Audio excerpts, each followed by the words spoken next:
Hey, what's going on? I'm Joe Arrigo along with Rich Decristan. Welcome to FSM's The Show, as I can't even pronounce the name of my own damn show. What's going on, Richie boy? How you doing today, Joe? Loving it. So, I'm not in a good mood. I'm in a good mood, but I'm not in the greatest of moods because just to pull the curtain back, like, I've been in this fantasy baseball league with guys I've known since, like, literally two guys I've known since we were 4 years. I was 4 and they were 6 years old. One of their brothers we went to kindergarten together, so we have known each other since we're 4 years old. So 39 years or so. I mean, well over 30 years. Another guy I've known since I was like 15. So I mean that's 15, 20 plus years, and then some other guys that I've known for quite some time as well. This league started in 1999.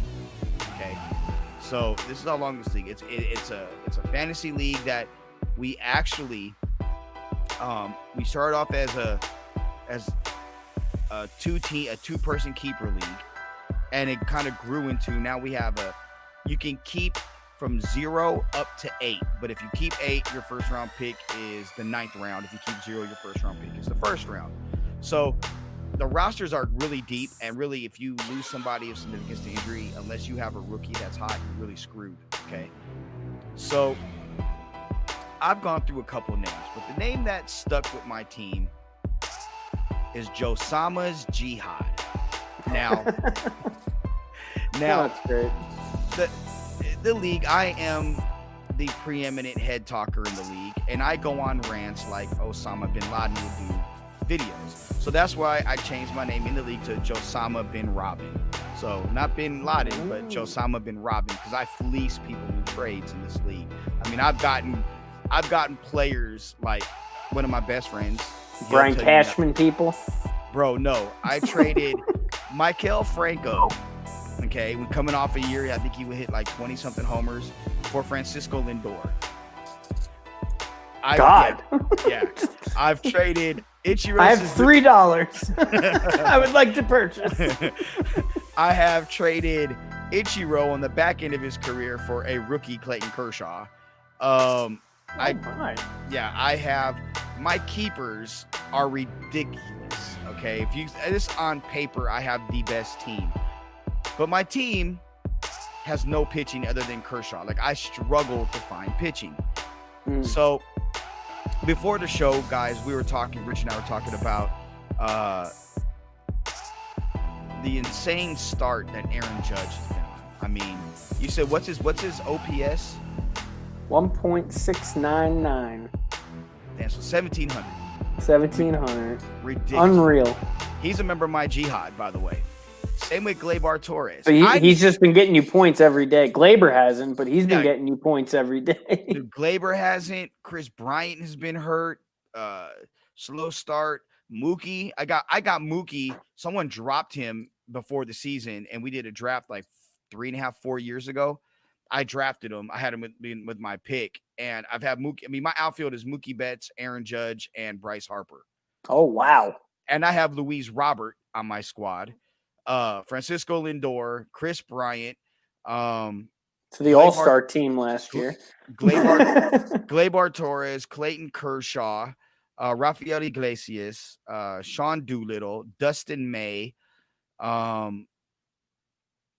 have a squad. I just need my pitching to come through and the hitters to stop doing what they do. Dustin May looks promising.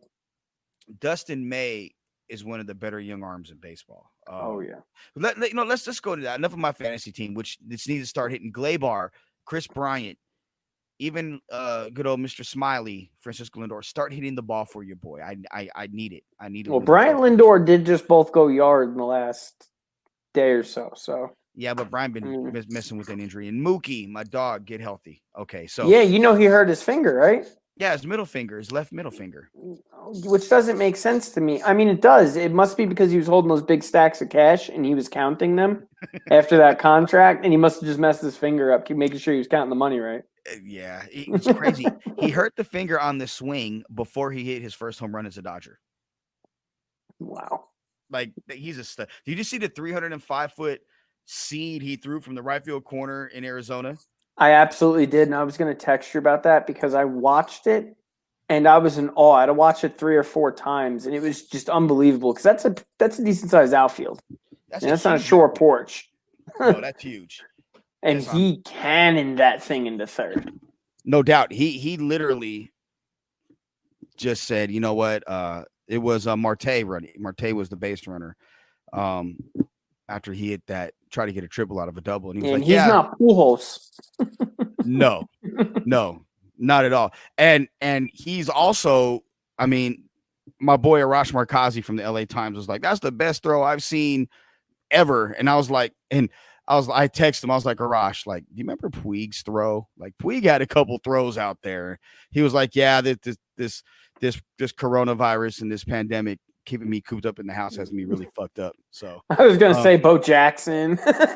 Yeah, that Bo throw to get Harold Reynolds. But let's stay on this Dodger talk though, because we didn't get on last week. And we missed talking about the Dodgers and the Astros, the Trastros. My new favorite Dodger, Joe Kelly. Yes. And okay, so everybody knows the backstory. If you love baseball, if you like baseball, even if you don't, you know the backstory about the Astros cheating, the Dodgers and the Red Sox, for that matter. Dodgers being screwed out of 2 World Series, and if they cancel this season because of COVID, which we'll get into later, the Dodgers be screwed out of 3 potential World Series appearances or championships. So Joe Kelly throws a fastball behind Alex Bregman. Shame. Right. Shame that he missed. But then he threw the sliders and he walked him. Or no, he drilled him. I think he hit him with the slider, right? He hit him with the slider. He caught one of them. Correa, he missed with another slider, but then he struck him out with a slider, and that's when he came off chirping. Mm-hmm. So there's a couple things that stand out to me. One, Dusty Baker telling him to get back on the mound, mother. That was one of the best lines, because if you're a player, you hear that all the time from other coaches or whatever, and people just don't pick that up. The second thing about that game, because there's a line that happened the next day that I'll get to in a second, was Joe Kelly wasn't even on the Dodgers when all this happened. He was on the Red Sox. And I like what he did, because the way that the Astros handled everything, from Drayton McClain, their owner, and talk, how he was just, we won, people just need to get over it. It's whatever. Actually, really quick, I have something to say about that really, really fast. Yeah. So what you said about that with Joe Kelly, now I actually wanted to bring that up. I've heard a lot of people keep saying about, well, he wasn't even on that Dodger team. No, you're right. He was on the Red Sox, which the Astros knocked out to get into the World Series. Good point. So you don't think he's every bit as mad as the Dodgers players were? I mean, now granted, that's different. I get the caliber of a World Series versus a championship game, but my point is he was just as hot at them. The fact that he put the Dodger blue on, he was like, cool, I got my team's got my back. 100%. And I love that. And I don't mind it, because here's the thing. They suspended Joe Kelly for 8 games, which is the equivalent of 22 games and $376,000 in salary he would lose. My question is this. He missed the Astros players. But game 1 of the 60-game series, when the Astros were in Kansas City, Bregman, 3 times, Correa, and who was a Springer as a third? No, it was Altuve. Yeah. All 3 got drilled, and there was no suspensions by the Royals. Oh, the Royals didn't have any beef with them. No, the Royals did. All of baseball does. Exactly. That's my point. Every single one. Because here, at the end of the day, they had odds. They had odds on how many Astros were going to get hit and how many times they were going to get hit before the season started. And the MLB came out and already said, you guys are going to get thrown out of games and all this if they didn't get hit. So you know what? That is on the MLB for not doing their part. The fact that Joe Kelly's serving a longer suspension than all the Astros players combined is and ridiculous. Their owner. Yep. And that was my point. Like when you look at what they've what baseball could have done. It's real simple. People ask me, like they've asked me, what do you think? What would you have done differently if you were the commissioner? If I was Rob Manfred, it'd be real simple. Here's what would have happened. You're vacating the World Series title. Absolutely. We are taking the trophy, take down the banner, and give us the rings. We'll give the money back to the Houston Hurricane Fund. Yeah, we're gonna put it in some type of fund for. How about the RBI, Reviving Baseball in Inner Cities? We'll put it in that. Okay. Yeah. Keep your shares from winning. Whatever. That's fine. That's how you turn away any and all getting thrown at. Because at the end of the day, that's what players are pissed off at. They're pissed off at the fact that Major League Baseball didn't police and didn't drop the hammer on the biggest cheating scandal since the 1919 Black Sox. 100%. And baseball Commissioner Manfred and baseball, his team dropped the ball 100% on that, because the fact that you didn't go after any of these guys, you didn't make a point, there was no suspensions, and everybody keeps saying, oh yeah, well the managers lost their jobs so that wouldn't happen. Well, guess what? The players, as mad as they are that the managers may have told them to do X, Y, and Z, they're mad at the guys for doing it. Because you could have looked right back in the dugout and said, don't bang that trash can when I come up to bat. AJ Hinch was a below average, shitty, subpar manager for the Arizona Diamondbacks.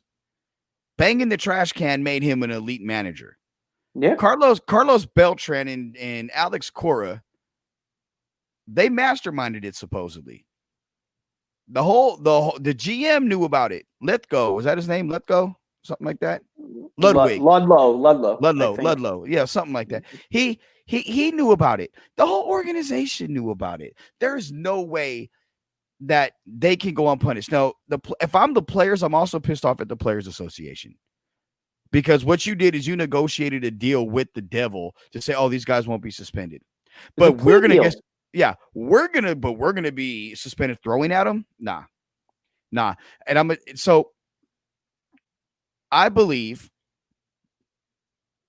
that the Astros are getting off easy.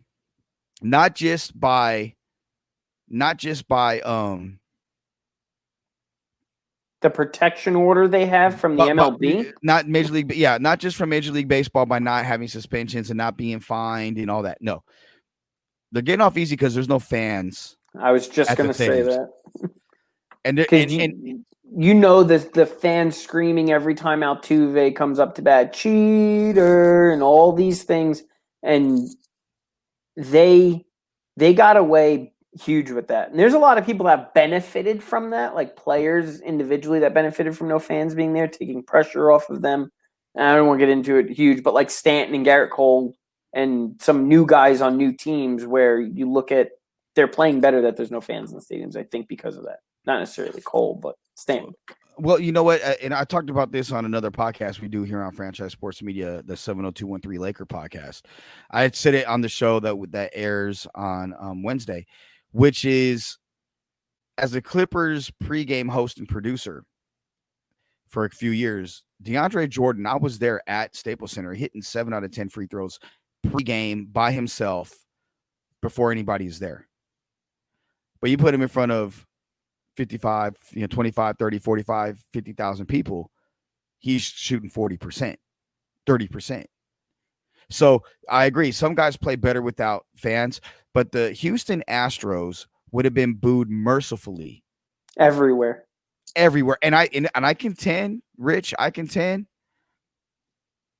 it's going to carry on until they break up the Astros team, until his team where Correa goes somewhere and Altuve goes somewhere and Bregman goes somewhere. And they're going to have to dismantle that whole team. Springer, Correa, Bregman, Altuve. Those 4 guys need to leave. And if they don't get broken up like that, they're going to keep getting plunked year in and year out. Every team that they messed out of a playoff spot. Okay, out of those 4, if you're running a team, which one are you taking? Like here's my thing. Here's why. And this hurts to say, which I'm sure being a Yankees fan, it does hurt to say. Like Judge had that picture of Altuve when he won the MVP over him that year on his social media after the cheating scandal got taken down. He said how much he respected Altuve. After the cheating scandal thing, he took the picture down and totally changed his tune about him. I loved Bregman. Just the way he plays, the way he hits, everything about him. When all that happened, I lost all respect for him because it went back to like I said on the last show we did, how good are these guys? Mm-hmm. Did you hear the one, was it the Dodgers broadcaster, I believe, where he turned around and he said, guessing's a lot harder than knowing? That was the next thing I was going to say. It was Oral Hershiser that said it. Yep. Oral Hershiser, who has, I think, through 59. I had just seen a clip of it. Yeah, it was Oral, and Oral's like, well, I guess guessing is a lot different than knowing. And out of the three, okay, Bregman to me has the best makeup. Like he's just a dog, but the guy I would choose out of those four would actually be George Springer. I think Springer out of that group is the one that, if, for lack of better terms, cheated the least amount. His numbers were, I believe, fairly consistent throughout all the playoffs. Except this year. Well, yeah, this year, yeah, and it's a contract year too. So I think 182. I think it's it's a contract year. I'm not making an excuse for him, but I don't know. There's something about Springer that I like, and honestly, out of that core group, he was the one that was kind of the first one. If it was, he was supposed to be the guy that was supposed to lead the charge of that team, right? He was supposed to be the face, and then to me, Altuve became the face. But Bregman to me is the most right now. Bregman's the most talented out of all of them. Bregman's the best fielder. Bregman's the best shortstop on that team, and he's playing third base. He was that way at LSU, but I guess the way he conducts himself too, and the way he's going about these interviews. Now, I'll give him credit. I know was it the World Series where he was, the World Series went to hit the homer. He did that little hold the bat. Yeah. Like he has his moments, and he's arrogant and brash. And I like that about him. Again, his makeup. But what I will say is he also has done a very good job of getting drilled and not making a big deal out of it. Like, okay, they're throwing at me. I know it is part of it. I got to suck it up. Where Correa keeps chirping. And that's my issue with Correa. Like, bro, you're the number one overall pick. You're not even the best shortstop in your class. That's Lindor. Oh, yeah. And the Correa thing, he was chirping in spring training when he was saying about, if you got something else to say, you don't know what the F you're talking about and this and that. Okay, buddy. And I think that also played a role in Kelly throwing at him because he was basically talking to Cody Bellinger. And because Bellinger said that he felt that they took the ring. Yeah, they took the ring in that Altuve stole Aaron Judge's MVP award. So I agree with that. So I think that's another reason why. And that's why I believe Joe Kelly's suspension, when everything is kind of all said and done, is going to be dropped to under 4 games. I think it's going to be 3, which is still 3 too many, especially in a a pandemic, Rona shortened season. All I'm saying is free Joe Kelly. 100%. He'll never have to buy another drink in LA as long as he lives. Listen, he drilled Tyler Austin. Him and the Red Sox, the Yankees and the Red Sox went out. I promise you, after he hit or he threw those 2 pitches by those boys, he can go into New York and they'd buy him a drink. Because New York boys were posting stuff about how much they love Joe Kelly now.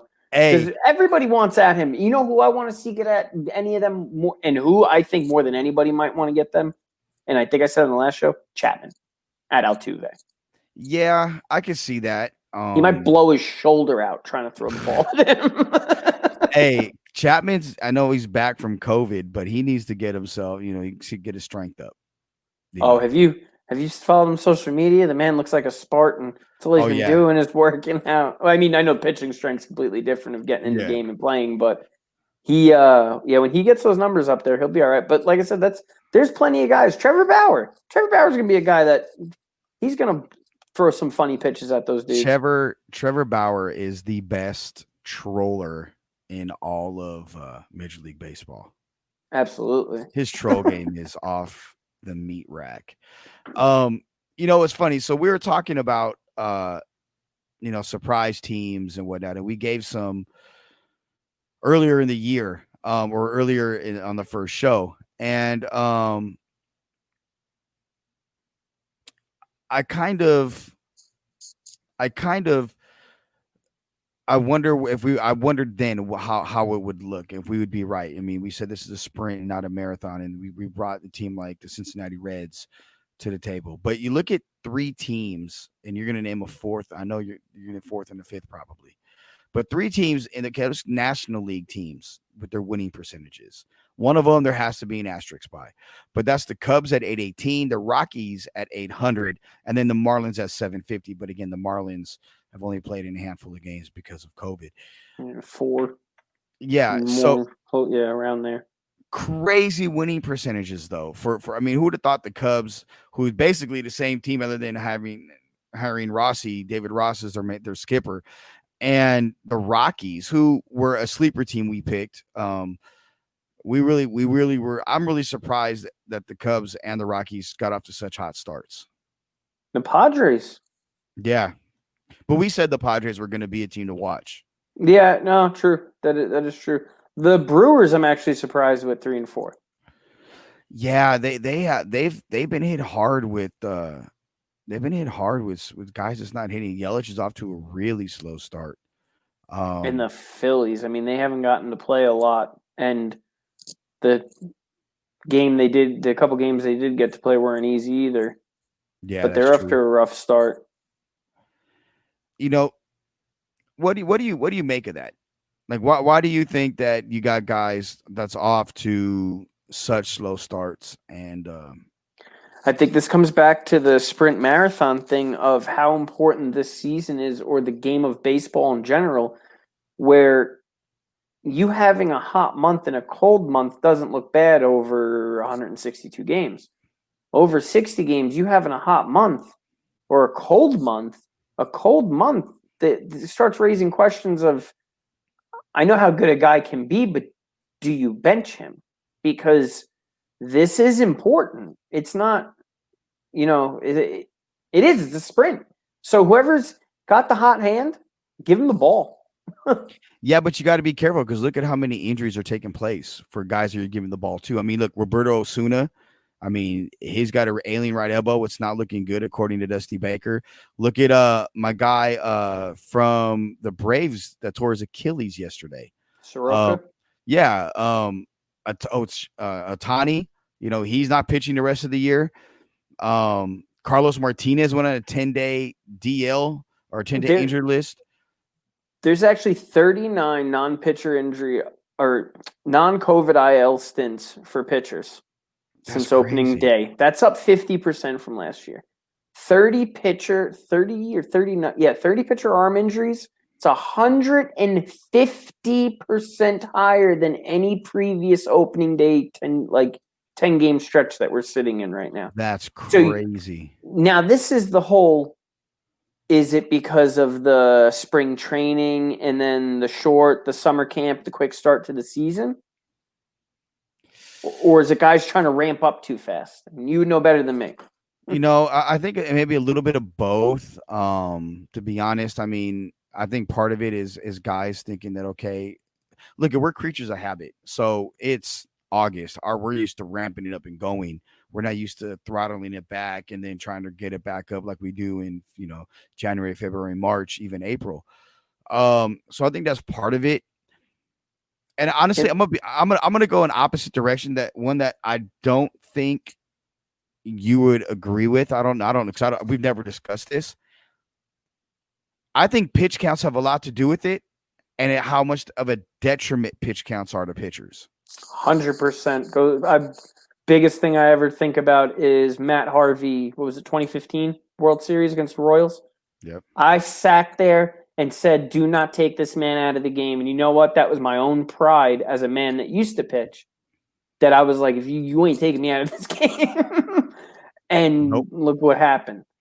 And you look at, there's a lot of guys that you've seen in the end of seasons get their pitch counts driven up or pitched way more innings. And then all of a sudden next year, they don't have 3 miles an hour on their fastball when they're supposed to have that 3 miles an hour down in this time. and they don't look right.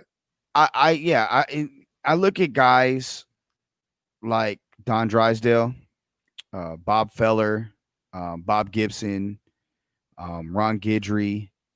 I can't really use Koufax because his curveball hurt his elbow, but that was mostly inflammation. Which I've actually heard curveballs are better. I heard a thing on it. I don't know whether it's true or not. The curveballs are actually better for your arm than throwing fastballs. Fastballs were.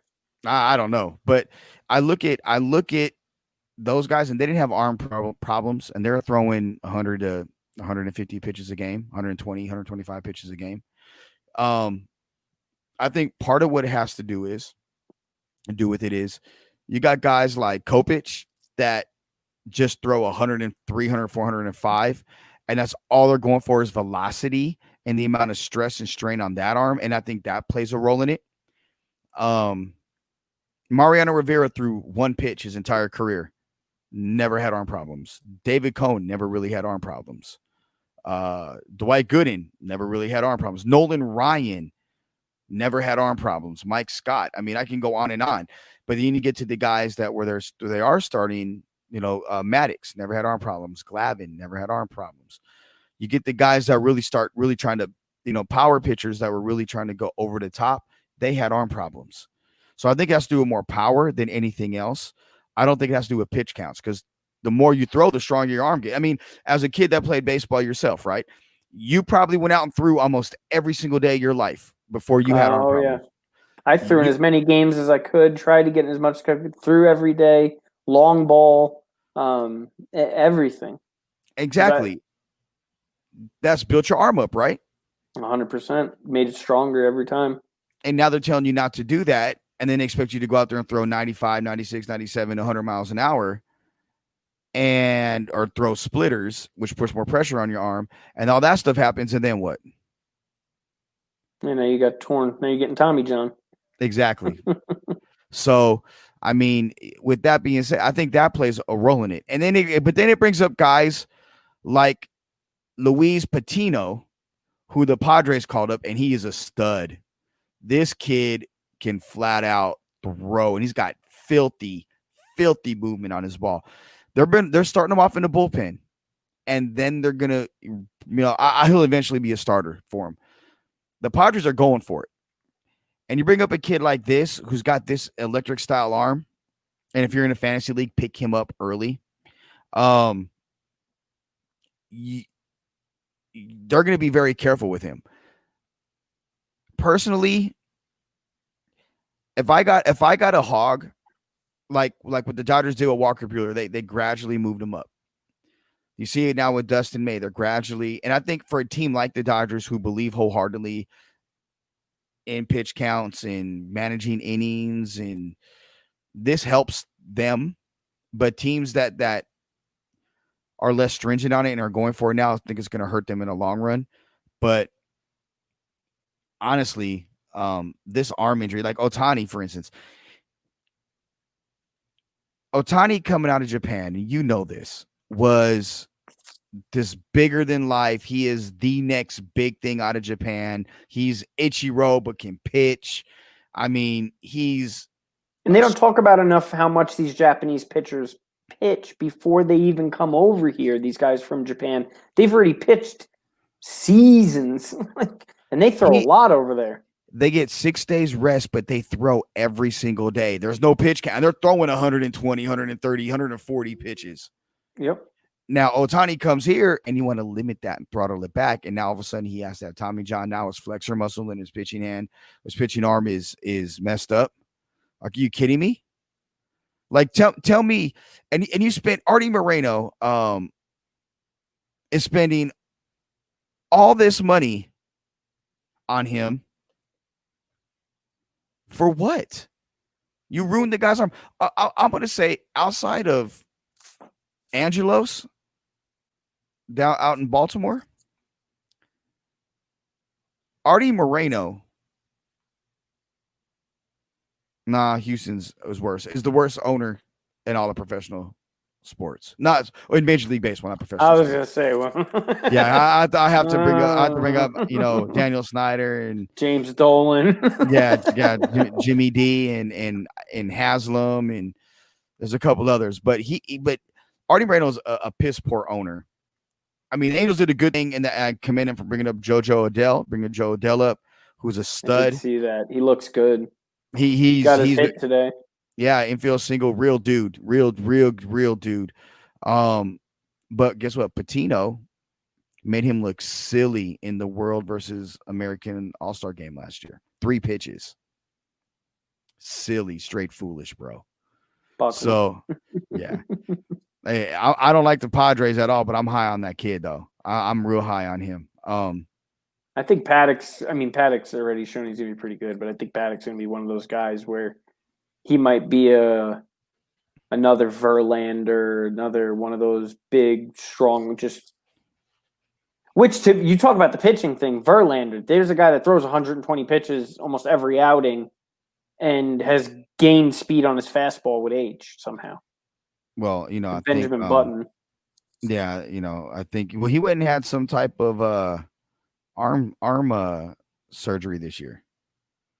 Like in the off season, he went and got something done. I forget what it was. But what's my other guy's name? I'm trying to remember his Singer. Singer looked good. I mean, today he didn't though. I mean, he took the loss against the Cubs, or in his last start, I should say. But he looked good. I mean, his first start. I mean, he struck out, I think 5 or 7.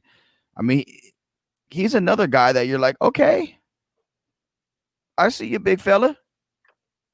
And that's the other thing too, where with all this stuff going on with the COVID thing, these younger teams, which we did speak about last time, but these stacked farm systems, now's as good a time as any to start bringing guys up. Hey, especially if you're a team that's not this like, oh, you're expected to be the top 5 team. Roll the dice. Throw the house at it. Look at Luis Roberts. He's not a pitcher.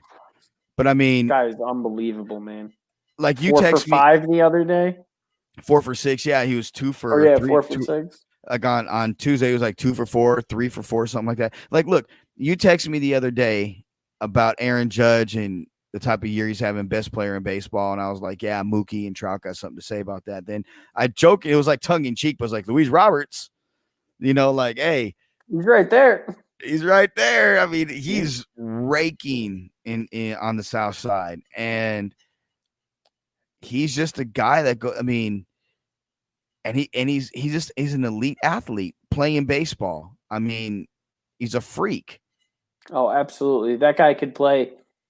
I think he could play a couple of different sports easily. Man, he's special. He's special. And the hitting, the speed, the read from the outfield. His comps are Mike Trout, and I can't disagree. Yeah, he's special. And I'm a big believer in what you do in AA versus AAA. And he went to AA and murdered it. I mean, like last year, he was spitting on every pitch. I mean, he's hitting seeds, just freaking missiles everywhere. And then he goes to AAA and does the same thing. And it's like the White Sox were, I questioned why they kept him down last year. But this year, they bring him up, and it's like, go ahead, young fella, do your thing. And I got to see him in Charlotte last year. How was he? Stature, he's a big dude. He was phenomenal though watching him play. I mean, I knew he was going to be a guy that was going to be coming up soon and all the hype and all that kind of stuff, but now seeing him in the majors and performing, I think his ceiling is he's not even close. Even close. His floor is the ceiling. Yeah. As Michael Jordan liked to say. Yeah, exactly. Your floor is the ceiling. This stadium has no dome. Oh, geez. Didn't he hit one out of Comiskey, like in BP? I'm not sure. There was something before the season started, like when everybody got back for summer training, summer camp. He hit. I think I do know what you're talking about. He pummeled one out of somewhere. I want to say because they were at Comiskey. That's where they're doing the workouts. It must have been then. And he hit one like it was like out of the stadium. Like that's crazy. That type of pop, and that's what gives me hope for baseball. The Joe Odells, the Louise Roberts, the young players, the Fernando Tatis Jr.'s, the Pete Alonso. Pete Alonso. That's true. Gleyber Torres, Vladdy Jr. Oh my God, I forgot about him.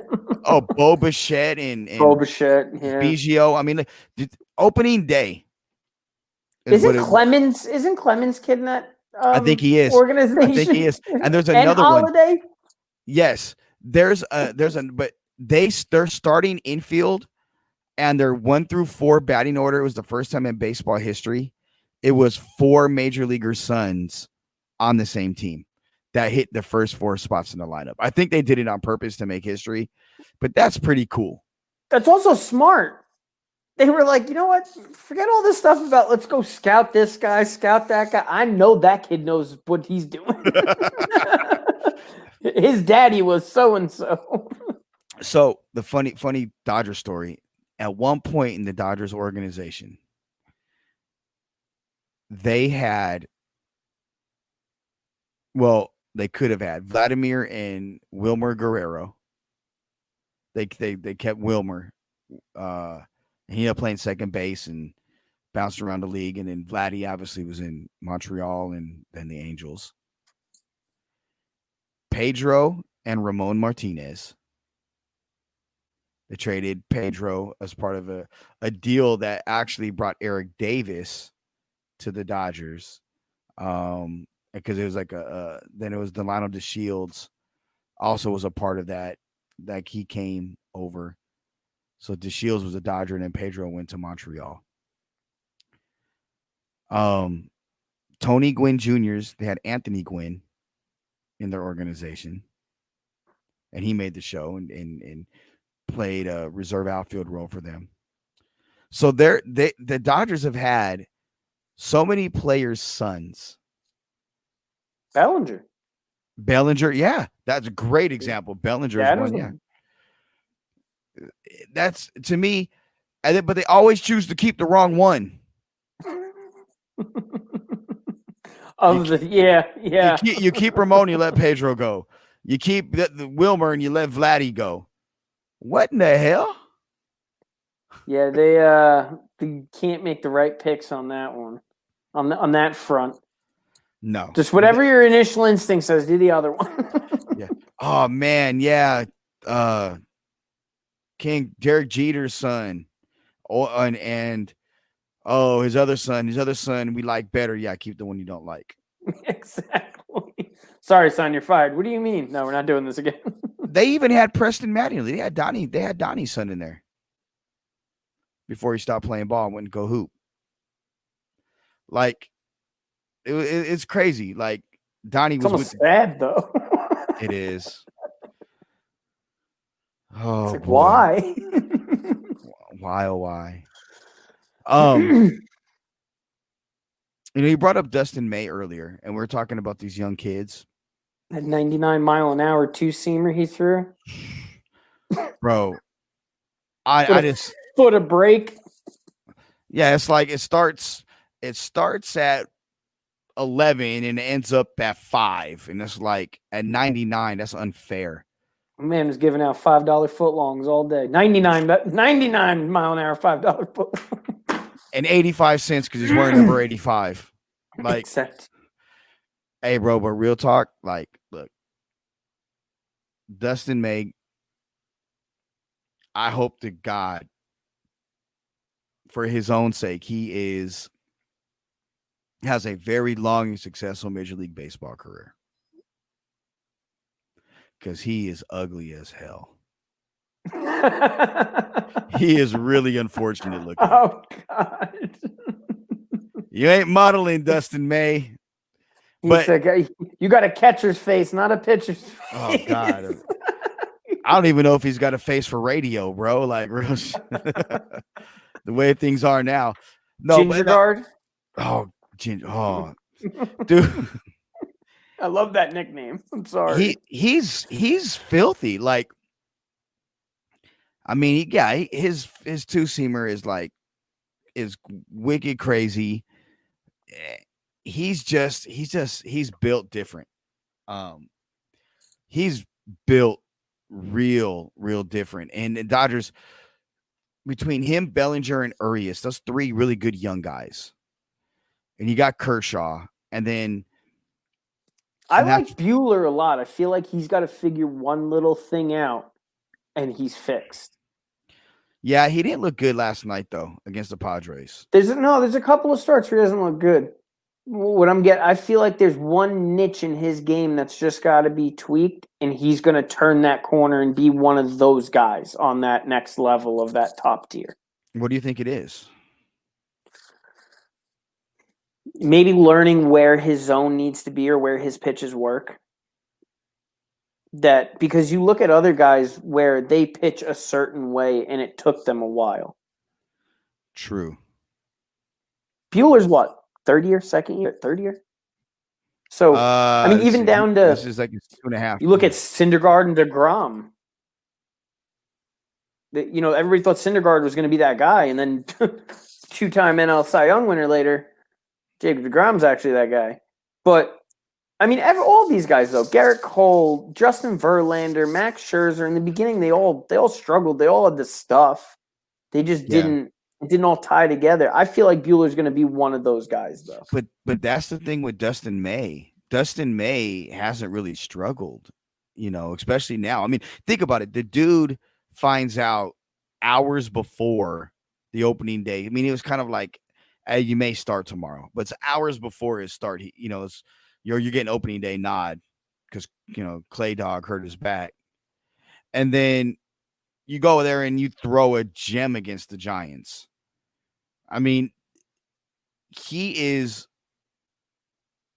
under the age of 24, 25. He's got to be in the top 2 or 3 guys that you choose if you want young pitchers. Absolutely. I have no argument there. And I'd put him, Paddock, and I don't even know who else really. There's a lot of other guys that are like right on that tier.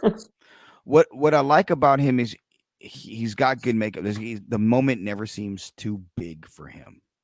You know what I mean? It's always like, all right, I'm gonna go out there. And I joked about his looks, but he just goes out there and just, all right, and he doesn't get too up. I like his little leg kick at the end. He'll like kick his leg up and almost like get your ass to the dugout. Yeah, take a walk. Yeah, ride some pine, homie. I do think he could be that guy for you guys. I want to see a larger sample size because the stuff's there. Oh, yeah. The stuff is there. I want to see some, tight games, him behind, trying to work it back a little, see that kind of stuff. Yeah. High leverage situations. I don't believe in stressful pitches like throwing 100 miles an hour, throwing 100 pitches. You can throw 100, 125 pitches and be okay, but how many of those are stressful? How many of those are in duress or stressful situations? I think that puts more stress on your arm than throwing 100 pitches, 125 pitches through 7 innings, 6 innings. You know what I mean? Or not getting a call. I think that's even worse because now you're really amped up, blood's flowing. Yeah, that's true. Throwing. I was told by one of my former coaches, as when I was starting, keep your pitches under 20 an inning, and you'll be fine. If you can stay under 20 pitches, and then I got to a point where I was trying to keep them under 15, between 15 and 17 an inning. You stay within on an average that you can go deeper into games, but when you start getting those 25, 20, 25, 30 pitch innings, yeah, you ain't getting out of the fifth. You ain't getting out the third nowadays. Okay. Yeah, now no, you ain't getting out of the third. because of COVID, because of the way the season is, which is because of COVID, and that leads to the Marlins and baseball. Like, I'm glad Jeter came out and rode for his team yesterday and was like, "Look, we were some players are just arrogant to it, thinking they were above getting the Rona." And I think you've seen it in Kansas City where they were the same way, where some players, they're going to the casino before they played the Twins and they caught it there. I mean, people in other sports were leaving the bubble to go get some wings. So, I mean, there's that. Hey, bro, look. I'm going to say this. I'm not going there. I'm just saying. As somebody that's been to Atlanta, lived in Atlanta for a little bit of time, went to school down there. Look, it's well known that Magic City has the best wings in Atlanta. And I'll take it further. I'll tell you a story. Story time with Cousin Joe, everybody. Pull up a chair, grab a beverage, adult or non-alcoholic. Smoke them if you got them. I don't mind. I don't smoke, but light it up, whatever.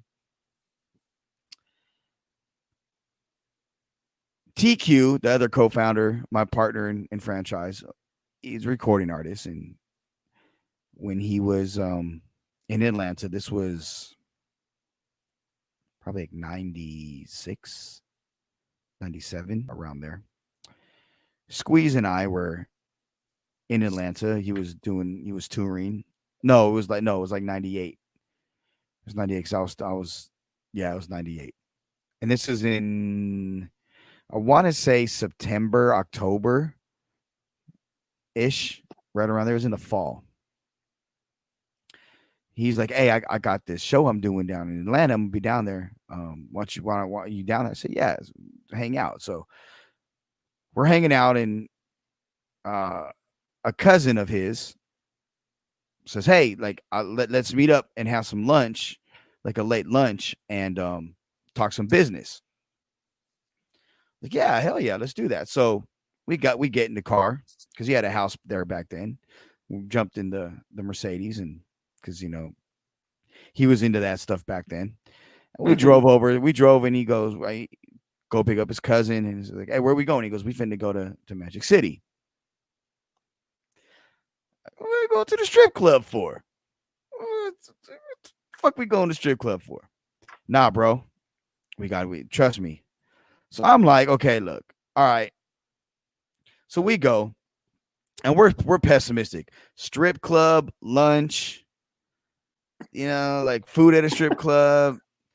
What kind of juices are flying around there, because it's Magic City, and we get special treatment because we know some people, and we go into a very back VIP room. Man, let me tell you, Richie Rich, let me tell you. Where they're having a meeting, we're talking, and a girl's dancing up there, right? And for the first wing or two, you're looking up at her, and you're like, after that second wing, you're not even focused on the girls, you're focused on the wing. Those wings were the best wings I have ever had in my life. Little does everyone in Atlanta know, there's not a good-looking woman in that whole club. They are just punch drunk on wings. Bro, let me tell you, everybody in Atlanta knows that go to Magic City for your wings. You can get them to go. Like, you literally go get your... I know people that's graduated high school that had Magic City as that's the food they had down there. Catered. Like, they literally got like, I need 250 wings. I need there, and it's like, hey, yo, like, Henny Loke, where, man, hey, I'm finna go pick up the wings from Magic City. You're like, "Oh yeah, I ain't leaving. Shit, I'm chilling right here, right now, because some Magic City wings is coming. In fact, you want me to go with you to pick them up? Because I can come help you with those, and then we can come back." But yeah, so don't I don't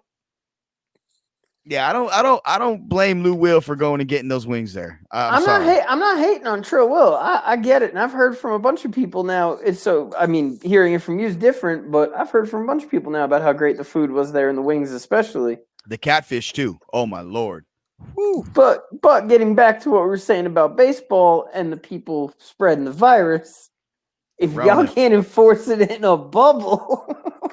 Okay, hold on. Wait a minute now.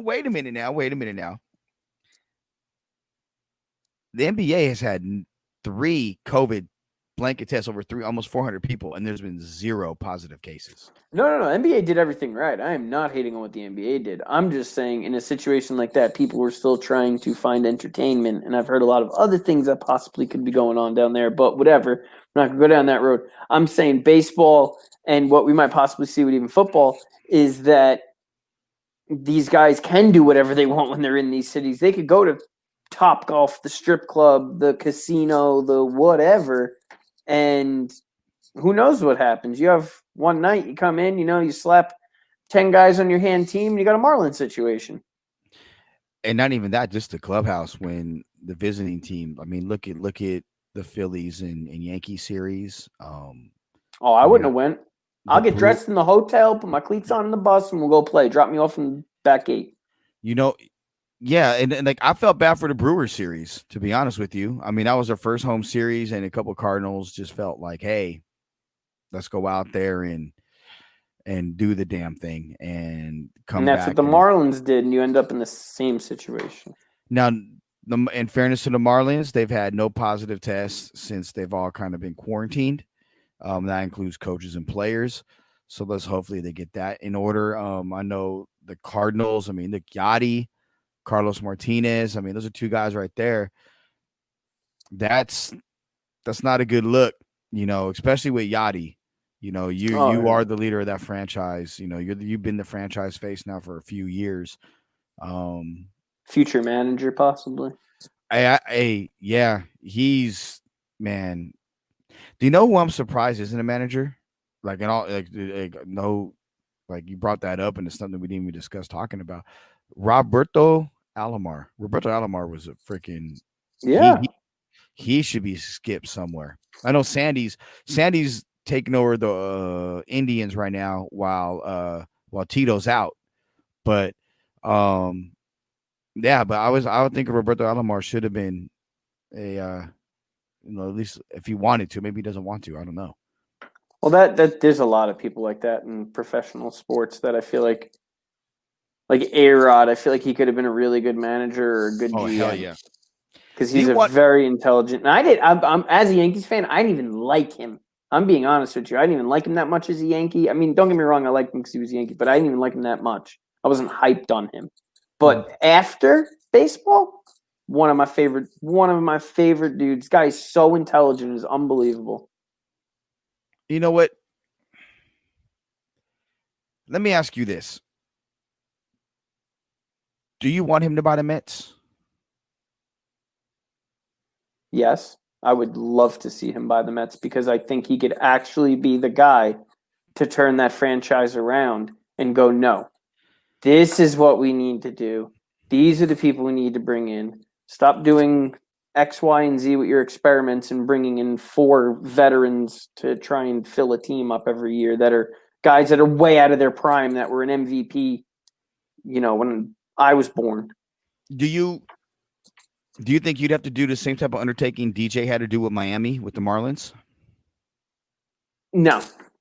I don't think he's got to tear the team down that much. I think he can move a couple of pieces around, dig into the farm system, and move pieces around in the farm system to where, yes, he would deplete it, but he'd be able to bring up some good young talent.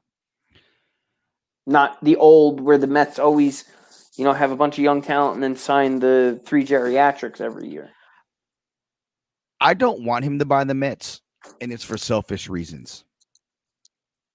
I want to see him manage. And I actually, as much as I love Donnie, and I think that he's everywhere he's gone, he's gotten a bad deal when he left LA and now in Miami. Man. I would love to see Alex as the Marlins manager working with DJ. I never even thought about that. That is probably one of the smartest things I've ever heard anybody say. I'm going to give you that right now. That is unbelievable. Jeter doesn't like him, though. They don't like each other. They're all right. They're cool. They're cool. I watched the thing not too long ago. They're still not like that cool. It's a shaky situation. Not saying that if you put him in that position and Jeter was like, yo, just do your thing, I think it would work. Then buy the Rays. Buy the Rays. Yeah, but his wife's J-Lo. She don't. I mean, yeah, Who they cares, live in dude? Florida. She wants to be close to New York, though. I thought she Not wants to that be close to Vegas, where she has her residency. Where? She has a residency at Planet Hollywood. Really? Yeah, you didn't know about? Yeah, she has a residency at Planet Hollywood. Man, what if he buys the Rays, moves the Rays out here to Las Vegas? I don't think he's got that kind of money. I mean, okay, he's rich, but if you look at the group that he has put together, there's isn't there an NBA player that's involved in or NFL? I know Patrick Mahomes is a minority owner now in the Royals. But there's somebody that he put in his group. Oh, speaking of which, really quick, I got to throw in there. What if Patrick Mahomes signs himself to a contract and plays a Major League Baseball game, half a season, something, playoffs? Oh, that would be so fresh. I would love that.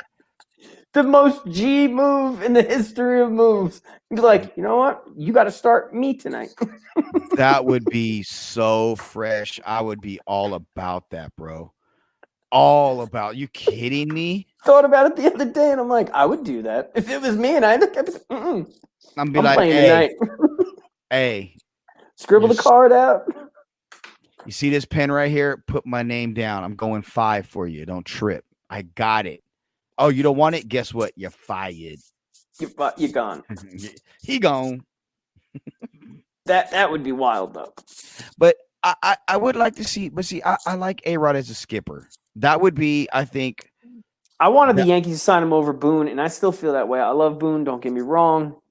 All that stuff. I still think he would have been a better manager there. And if not Boone, CC Sabathia. The only problem with CC is he'd get thrown out of every game before the 4th inning.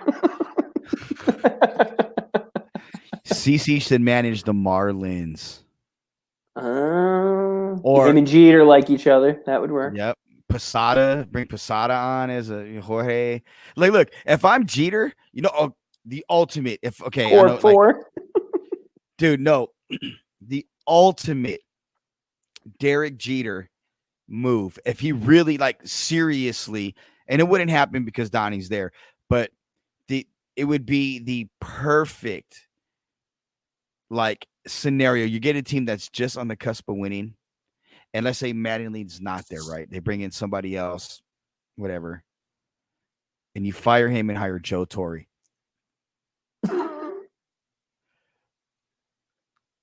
Florida, right? Florida. Joe's retired, semi. Joe loves DJ. DJ respects Joe. World Series pedigree. He can hold up rings. Hall of Famer. It wouldn't be a bad idea. No, I think Joe would do it if you brought him in and you said, all right, A-Rod's the hitting coach and Mose your pitching coach. I think Joe would be like, yeah, where do I sign? Where's the paper? I got to show you a picture. I'm going to text you a picture and I'm going to do it right. I'm going to do it right now. So I want your reaction while we're doing the show. I think Joe, honestly, I do think Joe would do it if it was the right. What about the other Joe if he wasn't in Philly? I think that Joe would have A-Rod on his staff. I don't think Torre would. I think that was kind of thrown at him by Steinbrenner. Yeah. I heard a story from baseball people that may upset you a little bit. It's all right. I root for a lot of terrible teams in sports. No, it's about the Yankees. It's about the Yankees. As I'm trying to find the pictures, so if I slow down a little bit, because I know it's coming up. So I was told by somebody inside the Steinbrenner and Mattingly inner circle that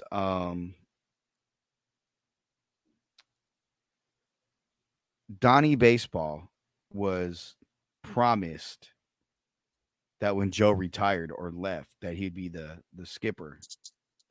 He was the heir apparent to Joe Torre. Really?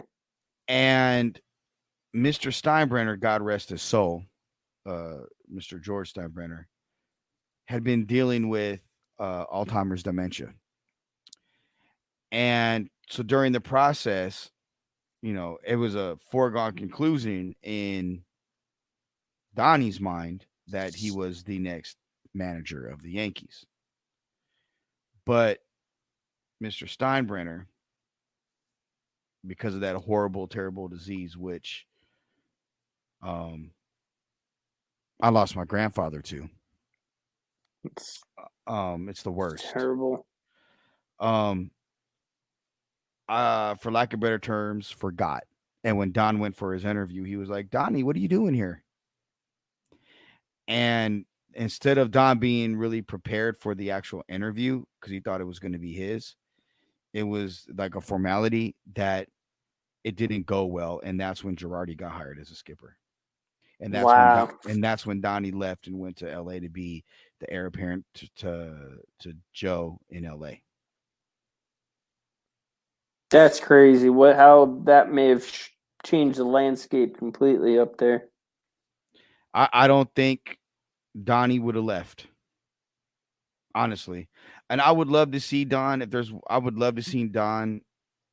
Even after Boone retires or Boone's gone, I'd like to see Don be the next skipper of the Yankees.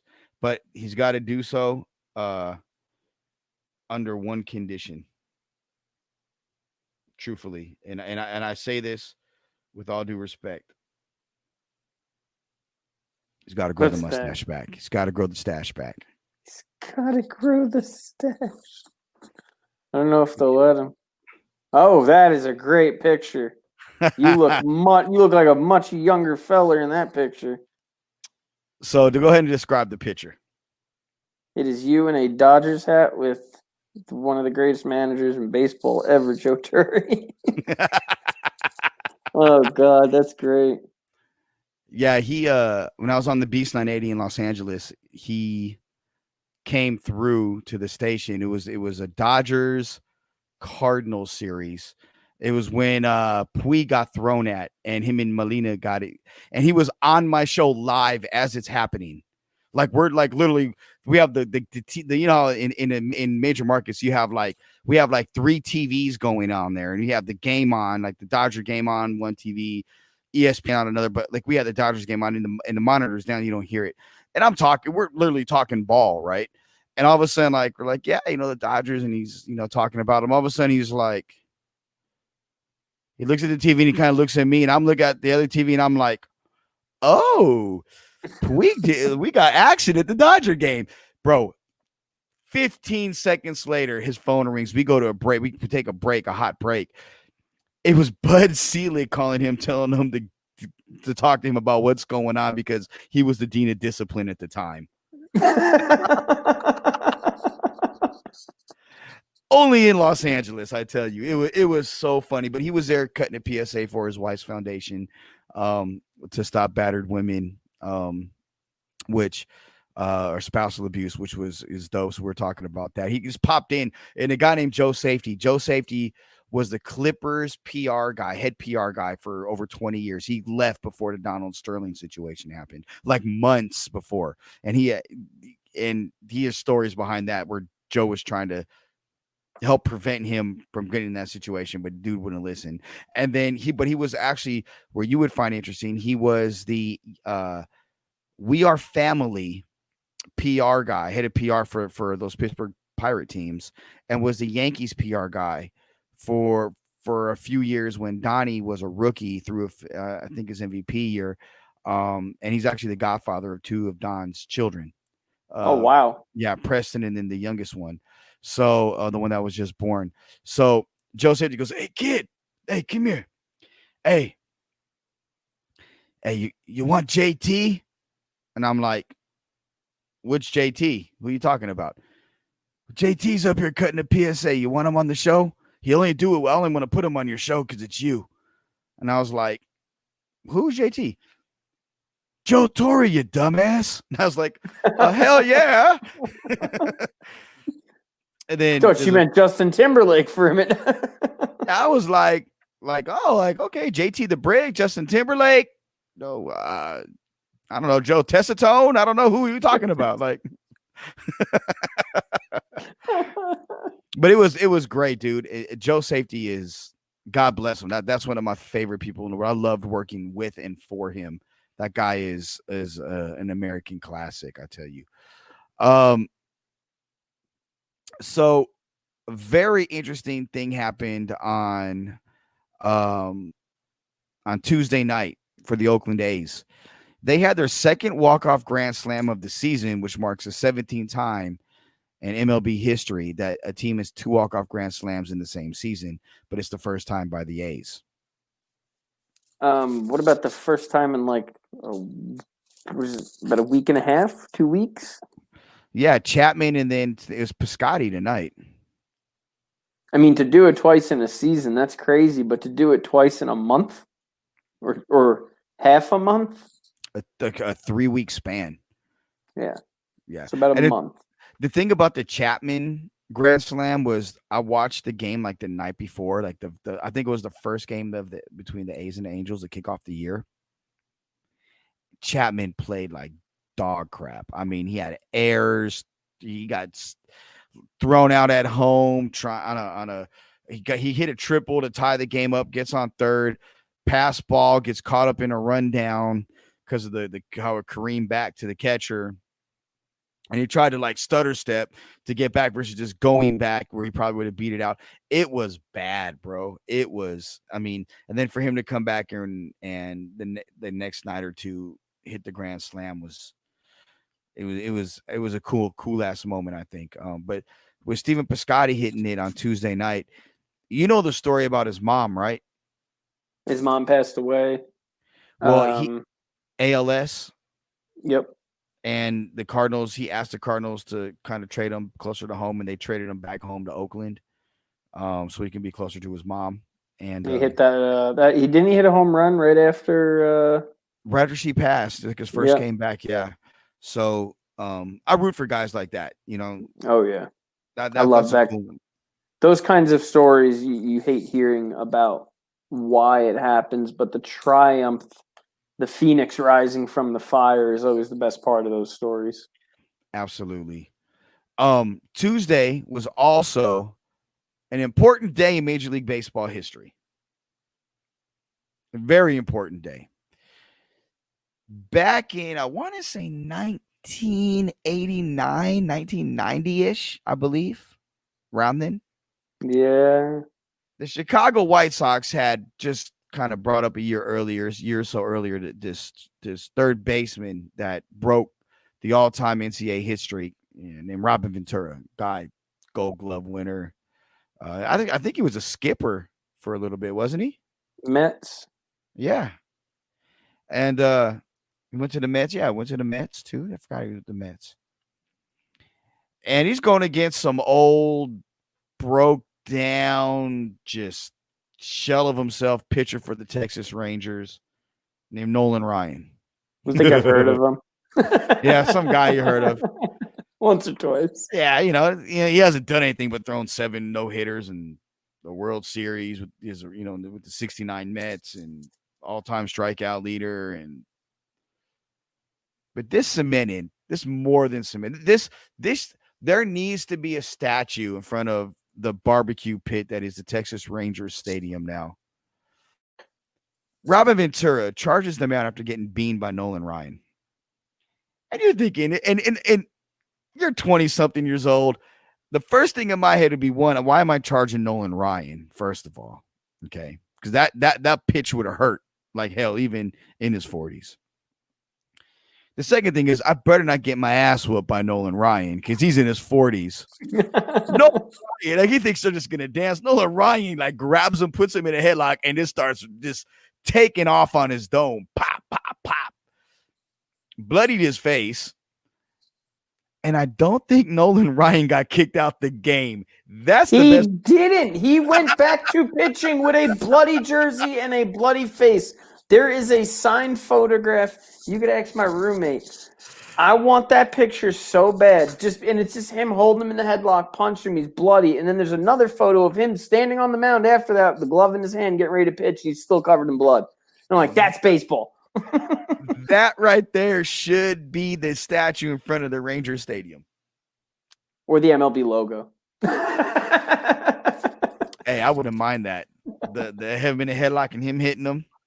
I still think the Griffey or something of that nature needs to be the logo. I like the logo. I don't think they should change it, but if they did, that would be one of them. But yeah, the Nolan Ryan thing, one of the baddest pitchers in baseball, beating up on a poor young kid and then going out and beating up on the rest of the team probably. That's great. And Nolan Ryan struck out a lot of father-son duos too. The Griffies. Yep. The Ripkins. Oh no, I don't think he may have gone against Cal Senior. I mean, Cal Senior was maybe around when didn't he make it to the show? I don't know if he played in the show. I'm not 100%. There's a lot though. I'd seen a list once of all the people he had struck out father-son duos, and he's got the most in baseball. Obviously, I mean, he pitched forever. He's the king, bro. Like he is.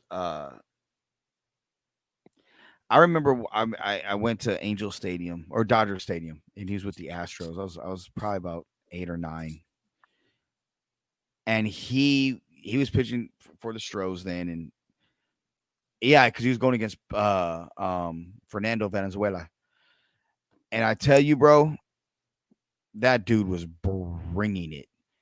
I was sitting back. It's like, wow, like this dude is just crazy. I didn't know how old he was. I was a kid. Crazy. I don't think there's ever been a guy that's been that dominant that long. Kareem? In baseball.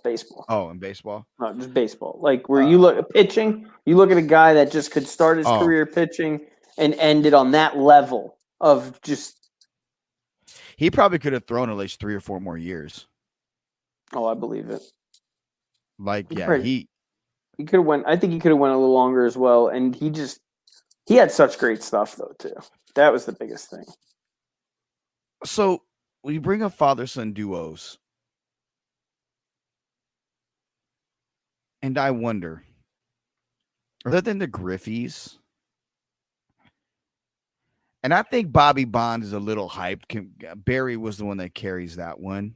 I think Bobby, being that he was Willie Mays' best friend, Bobby was a little hyped.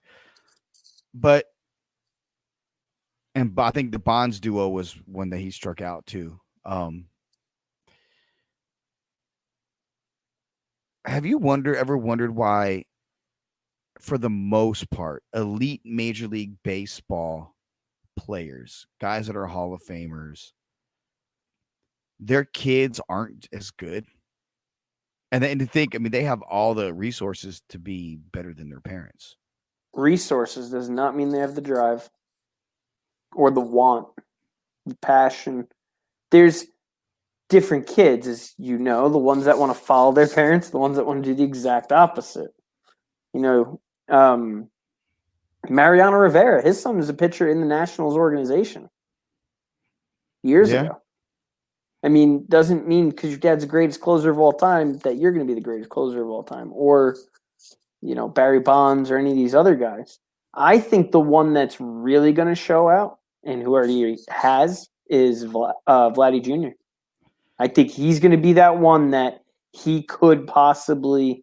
I think he's got to lose a little bit of weight, honestly. And I'm not, hating on it. I think he just needs to slender up, because you look at. There's a lot of other guys that have slendered up that were not as big as him and have done a lot better recently. Look at him. He's always been big, though. Even as a little kid, he's a little fat boy. Oh, no. He's built. And if he just leaned out a little, and I think he could prolong his career that way, 1, and 2, be a little bit better of a hitter. Not that he's a bad hitter at all by any means. He's going to be a DH like within the next 2 or 3 years. That's going to be his sole position.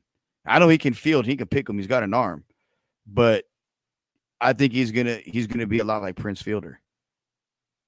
Yeah, If you look, if he's a fat boy. Like let's just call it like I call it, little fat boy. He's not big boned. Big boned. He's got a gut, bro. Oh yeah. You know I feel like there's those guys where they could lose it and you could hold it, but that's also up to him if he wants to or not. exactly. Yeah, Nolan Ryan was 46 on August 4th, 1993, when he beat the shit out of Robin Ventura. So basically, he could have been his father and some, and still beat the trash out of him. Yep. He literally said the quote that he said after this is one of the all-time best quotes. Quote, "You come at the king, you best not miss," end quote. Yep. That is one of the best quotes in sports. Oh my God, that's great. So this week in baseball, it's not just an article that we have here on Franchise Sports Media by Josh Rushford. It's also what I'm about to ask you right now. What are you looking forward to this week in baseball? You're gonna laugh at me because it's gonna be the exact opposite of what you're gonna think I'm gonna say. I think. I'm I don't know. actually looking at. We think a lot alike, so that's scary. It's scary. Funny enough, the Orioles-Marlins game. I want to see out of these two bad teams which one's actually good. Because those teams, the Orioles and the Marlins right now are 3-1 because of the whole COVID thing. But the Orioles are second placed in the AL East behind the Yankees, in front of the Rays, the Blue Jays, and the Red Sox. So for a team that I thought was going to finish dead last in all of baseball, has a .556 win percentage and 3 games back of the Yankees. What I'm interested in this week is how many more COVID cases are going to pop up in baseball. Like, for instance, think about that. But bro, I have to. And here's the thing: like on Tuesday evening, Red Sox third base coach Carlos Feebles didn't travel with the team to Tampa after his COVID test came back inconclusive. Like, look, here's my issue. In a way, baseball doesn't have a plan to me. Like, no. You're basically relying on guys to be on their best behavior. You're on an honor system. And that ain't gonna happen. I'm sorry. Like, you're grown-ass men that have hormones, that's used to having any and everything at your beck and call, and you're not gonna want to give that up.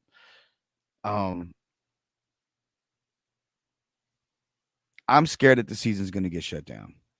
If I'm being completely honest, I am literally scared that the baseball season will be shut down because the whole, well, this team's not going to play this week, and this team's not going to play that week. Oh, and this team's like, no, dude, like that can't work. No, and if it doesn't get shut down and they keep doing this, postponing 2 or 3 games every week and pushing it back, you're going to hit a point where the end of the season is going to be 3 weeks, 2 weeks of back-to-back doubleheader. Nobody's going to get a break. You're going to kill pitchers, 7-inning doubleheaders until you're blue in the face. And by the time you hit the playoffs, it's going to be one of those whatever team didn't get the most amount of work is going to win. Yep. And to me, that and a team like the Dodgers, it benefits them because they have for so long taken guys. Oh, we're gonna bring this guy down. Oh, he's got rest. Oh, he got this. Oh, he got rest. I think that is that's going to be the way they'll manage it. Oh, we're going to give this guy a day off. And they're so deep in the farm system, they can bring a guy up, bring a guy down, bring a guy up, bring a guy down. I guess that's my problem with all this is why are they post? I mean, I get the postponements, but pushing 2-3 games out. That's the one I have the problem with because you have all these guys in the farm system, and this goes back to the MLB not being prepared. Why were the rosters so short? All that stuff. How come you don't have guys on an off where they do have these off sites, but they're not close? That's a great question, and like the Dodgers, for instance, to start the season off, lowest team ERA and most home runs in Major League Baseball. They are what you expected them to be. The Yankees, they are what you expected them to be. They are who they thought we were. Exactly. And then you have teams like the Brewers who aren't playing as good. You have teams like Indians to me aren't living up to it at 500. The Astros at 5-4 are absolutely not living up to anything.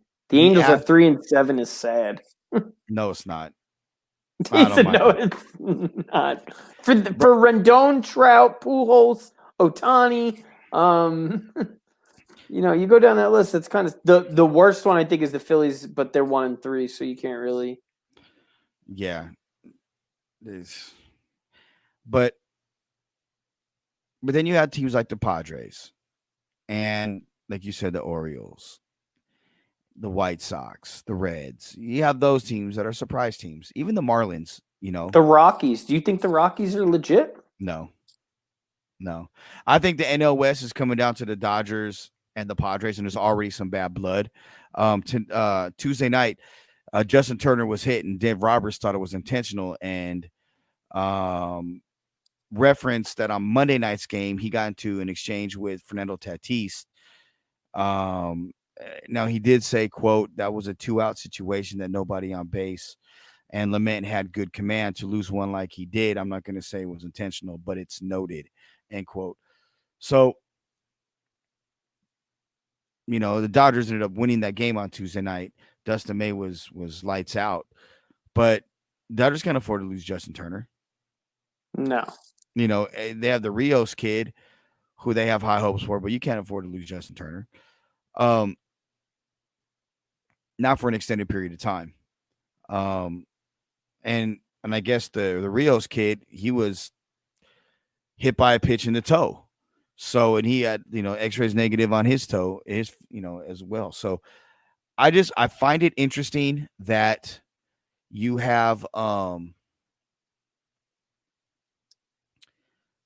the COVID stuff, the lack of rosters, and the lack of being prepared by Major League Baseball when they had more time than anybody to get prepared. And that was a pissing match over games and money and not player safety, which is what they were concerned about. But the NBA and the NHL seem to have a better plan in place. Yeah, they did it right. Football better take note. I think football is going to mess up because it's the same thing as baseball. The two commissioners, they don't have a brain with the two of them combined. Unfortunately, I hate saying that, but it is what it is. The NBA commissioner, he knows what he's doing. Best commissioner in all of pro sports right now. Absolutely. I'd never argue that. I laughed when all the NFL people were calling for him to come run their league. That's just not a bad idea. Take him over in baseball too. Come on. What do you think you do to help? Hey, Adam Silver. Yeah. Go ahead and run all the leagues for us. Yeah. Just be the commissioner of sport. Yeah. Just be commissioner of all pro sports. Hockey can keep Gary Bettman. He's actually doing better with age. But I mean, that's the thing. You look at all these other people had plans in place. And here's the crazy part. So I'm big in NASCAR. I have a lot of connections in NASCAR, a lot of friends in NASCAR, all that kind of stuff, in a lot of different places, from officials to pits to drivers to crew guys, engine guys, the whole nine. Right. So NASCAR, MLB, NFL, all these major sports all were on a bunch of conference calls to try and figure out what protocols they were going to put in place and what they were going to do. All these sports told NASCAR, we're rooting for you because you're going to be the one that's going to jump us all off, which they did. And NASCAR did a great job at that. I'll give them all the credit in the world. They really did. They stepped up this year and made a big stride. Yeah, no doubt. Then you had the NBA do what they did. You had the NHL do what they did. Baseball had so many opportunities to set something up in the spring training area in Florida for all the East Coast teams and Arizona for all the West Coast teams. Or just put everybody in one spot in Arizona or Tampa, all the teams, make a bubble like you did, use a handful of fields, you're good to go. Yep. The owners are too worried about other things, and all these other people are too worried about other things. And I, like you said, though, I hope the NFL takes notice. I don't think they will. They'll play it in the stadiums, and they'll have, I think the NFL is going to have the worst problems than anyone, because you've got guys sweating and falling all over each other. Versus the NBA, where you just kind of like, you bump into a guy here and there and you clean yourself off with a towel on the sideline. Yeah, it's crazy. You said NASCAR did well. I think the sport that missed out is golf. Golf, you don't have teammates. You could have kept golf. You could have kept golf, and they still had guys getting sick somehow. Yeah, and let that go, continue to go, and you could have very easily have taken advantage during the early parts of the pandemic for viewership. To be that sport, because that was the thing. People were watching iRacing when there was no NASCAR on.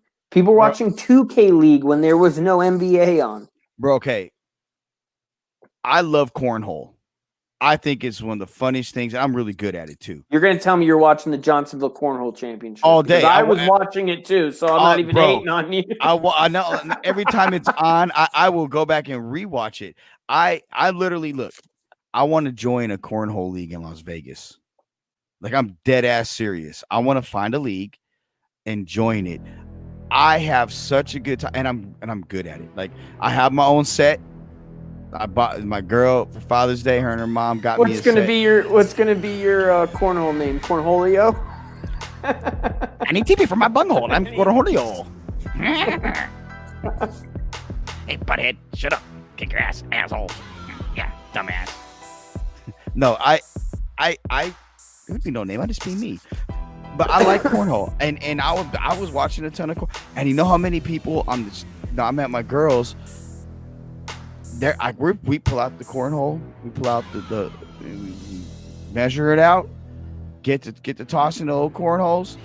People stop by and like watch us play, and it's competitive. I'm undefeated. I've only lost to one person in my life playing cornhole. You're the best cornholer in the valley. I'm the second best in my family though. My cousin Michael is the shit, bro. Like, I beat him. I'm the only one to beat him. But yeah, hey, I don't care. I'm down. Like, but cornhole is my thing, and I definitely. It was really big where I lived in North Carolina, like really, really big, and I just could never get into it. I mean, I've played it. I'm not bad at it. I don't know. It's so much fun for me. I'm on the same boat as you. I was watching it. I watch anything though. At that point, where there's nothing on, I literally watch anything. I'm not even into soccer. I could care less. I'll watch soccer games. No, I can't go that far. I can watch some Manchester United, but that's about it. Because Paul Pogba is my dude. Paul Pogba, yeah. Pogba's my guy. Like, that's my guy right there. But yeah, I'm not a soccer dude. I call it something else. I won't say it on air. I can imagine. No, you'll hear it when we stop rolling. Don't trip. But well, that's it for this week. FSM the show will come back in a week. You can hear us on FSM on Franchise Sports Media. Don't forget, every morning on franchisesportsmedia.com. Check me out on WWJD along with nice Sean Zaragoza. And every Wednesday afternoon, we have our 70213 Lakers podcast. And then on Thursdays, you hear FSM The Show right here on Franchise Sports Media. Rich, tell the people where they can find you on social media. Richie Lupo 11 on Instagram, or I'm sorry, yes, actually on Instagram and on Twitter. Okay, sure about that? Yeah, 100%. I had to think about it because I'm like, wait, I thought I changed one of them. You can find me at Joe Arrigo, Arrigo, on all social media platforms, Twitter, IG. Well, you can't find me on IG because it's private, but follow the franchise at the franchise LV on all social media platforms. For Rich Decristan, I'm Joe Arrigo. Appreciate you stopping by FSM The Show, talking baseball. We'll be back next week. Let's do it again.